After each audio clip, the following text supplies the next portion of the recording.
Enduru n'emizira bibunye Parliamenti. Speaker Rebecca Kadaga bw'alagidde emirimu ku Parliamenti giyimirizibwe paka ng'ekiwandiiko kya kkooti ekibatangira okunoonyereza kw'ossa n'okwogera ku nsimbi obuwumbi 6 ezagabanyizibwa wakati w'abakozi ba gavumenti 42 ng'akasiimo k'okuwangula omusango gw'amafuta mu kkooti y'ensi yonna kisaziddwamu.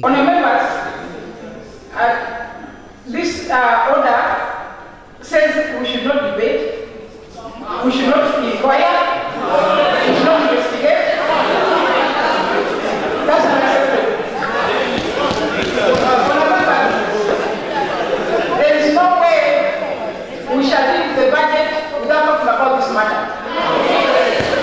There is no way the government will secure the money of the petroleum fund without talking about this matter. There is no way you are going to capitalize UGP without talking about this matter. So, honourable members,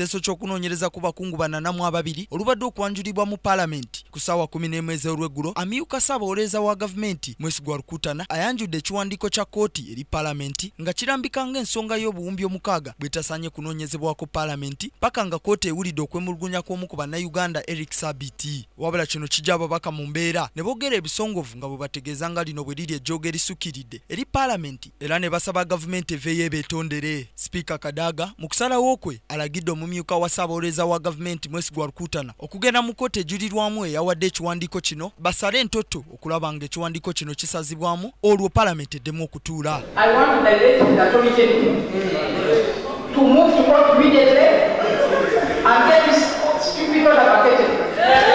I will adjourn the committees of this House sign that from today. No more work to be done.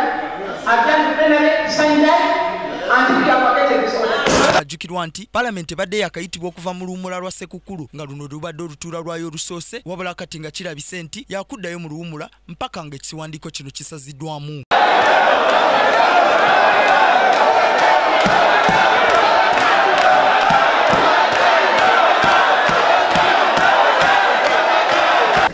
Speaker wa Parliament Rebecca Kadaga akangudde ku ddoboozi era n'akuba n'emmeeza olw'ejjoogo liteereddwa ku Parliament essiga eddamuzi we lwawandiisa ekiwandiiko nga kibatangira obutaddamu kwogera ku nsimbi obuwumbi 6 obwagabanyizibwa abakungu ba gavumenti. Kino nno kyandiba nga kisanyalaza emirimu ku Parliament nanti Speaker alagidde twabeerawo okuddamu okubeerawo ekikolebwa mpaka ng'ekiwandiiko kino ekya kkooti kiggyiddwayo. Stephen Tulyargayo, KTV, Amanindirire.